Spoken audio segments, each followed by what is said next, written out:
പൊന്നാ ചെങ്ങന്മാരെ, ഇന്നലെ നമ്മളെ കടൻ്റെ അടുത്തൊരു കട ഉദ്ഘാടനം ചെയ്തു. ആ ഉദ്ഘാടനത്തിന് വന്നത് നമ്മളെ യൂസുഫ് അല്ലല്ല ആസിഫ് അലിയാണ് വന്നിന്. അങ്ങനെ ആസിഫ് അലിനെ കാണാൻ വേണ്ടി പോയി.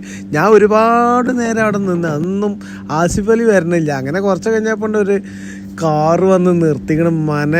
അതിലുണ്ട് നമ്മളെ ചെക്കൻ ആസിഫ് അലി ആയിന്നുണ്ട് ഇറങ്ങണ്. അത് കണ്ടപ്പോൾ തന്നെ മൂപ്പരെ കണ്ടപ്പോൾ നമുക്ക് അനീബി സിനിമ ഓർമ്മ വന്നു.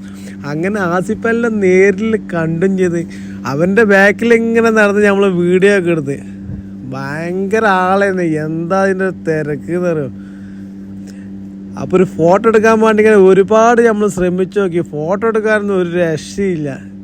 അങ്ങനെ വല്ല ചുളിവിൽ കൂടെ പോയി ഇങ്ങനെ കയ്യൊക്കെ ഒന്ന് കൊടുത്ത് അങ്ങനെ ആസിഫ് അലി സ്റ്റേജിൽ കയറി ഒന്ന് കയ്യൊക്കെ ഒന്ന് പൊക്കി കാണിച്ച് ഞാൻ വിചാരിച്ചു എന്നോടാന്ന്. അപ്പോൾ എല്ലാവർക്കും ഇങ്ങനെ കൈ ഇങ്ങനെ ഹായ് ഹായ് ഹായ് എന്ന് പറയുന്നുണ്ട്.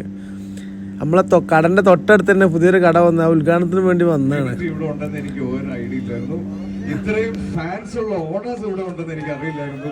ഇത്രയും കയ്യടി കിട്ടിയപ്പോ അടിപൊളി. നമ്മുടെ കൂട്ടായ്മയുടെ പ്രത്യേകതയാണത്. അപ്പൊ ഇവിടെ വന്ന് നിങ്ങളെല്ലാവരും മനസ്സിലുള്ള അതേ ചോദ്യമായിരുന്നു എന്റെ മനസ്സിലുള്ളത്, എന്തിനായിരിക്കും ഒരു കഫേയുടെ ഇനോഗ്രേഷൻ എന്നെ വിളിച്ചത് എന്നുള്ളത്. പിന്നെ ഞാൻ ഓർക്കും ഭക്ഷണം ഇഷ്ടപ്പെടുന്ന ആളാണ്, ഭക്ഷണത്തിനെ പറ്റി സംസാരിക്കാൻ ഇഷ്ടപ്പെടുന്ന ഒരാളാണ്. അപ്പൊ അതുകൊണ്ടായിരിക്കും ഓർത്തു. പക്ഷെ ഹല ഗ്രൂപ്പിന്റെ സക്സസ് ആണ് ആഘോഷിക്കാൻ തീരുമാനിച്ചതെന്ന് ഞാൻ ഇവിടെ വന്നപ്പോഴാണ് അറിഞ്ഞത്. ഒരുപാട് സന്തോഷം നിങ്ങളുടെ ഈ വിജയത്തിന്റെ ഭാഗമായിട്ട് എന്നെ കൂട്ടി നിർത്തിയതിൽ. ഇവിടെ വന്ന് ഇത്രയും പേര് ഇവിടെ ഞാൻ ആദ്യമായിട്ടാണ് എന്റെ ലൈഫിൽ ആദ്യമായിട്ടാണ് ഞാൻ മസ്കറ്റിൽ വരുന്നത്. എനിക്ക് ഇത്രയും ഇന്നലെ ആസിഫ് അലിന്റെ ബർത്ത്ഡേ ആയിരുന്നില്ല. അപ്പൊ ബർത്ത്ഡേക്ക് ആസിഫ് അലിന്റെ ഒരു കേക്കൊക്കെ മുറിച്ച് എന്നോട് ഇങ്ങനെ ചോദിക്കണ്ടേ നിങ്ങൾക്ക് വേണാന്ന്. ഞാൻ പറഞ്ഞു നമുക്ക് വേണ്ട, നിങ്ങൾ കഴിച്ചോളിന്ന് പറഞ്ഞു.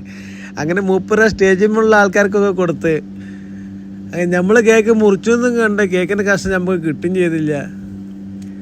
അങ്ങനെ ആസിഫ് അലിന്റെ മസ്കത്തിൽ വന്നപ്പോൾ നേരിട്ട് കണ്ട് ഈ ആസിഫ് അലിന്റെ പുറകതാ ഈ ആള് ആരാ, എവിടെയൊക്കെ കണ്ട പരിചയം നല്ലുണ്ട്. പക്ഷെ ആരാ എന്ന് കറക്റ്റ് നമുക്ക് അറിയില്ല. എവിടൊക്കെ കണ്ടുകണ്, ഏതൊക്കെ സിനിമയിലോ ഏതൊരു പന്തളത്തിന്റെ പേരൊക്കെ പറഞ്ഞു. അങ്ങനെ ആസിഫ് അലി നേരെ തിരിച്ച് പോയി. അവനെ തിരിച്ച് പോയതിന് ശേഷം നമ്മളെ റൂമിൽ പോയത്. അപ്പോൾ ഓക്കെ ബൈ. അങ്ങനെ ആസിഫ് അലിനെയും കണ്ടു അമ്മല്ലോ വന്നിട്ട്.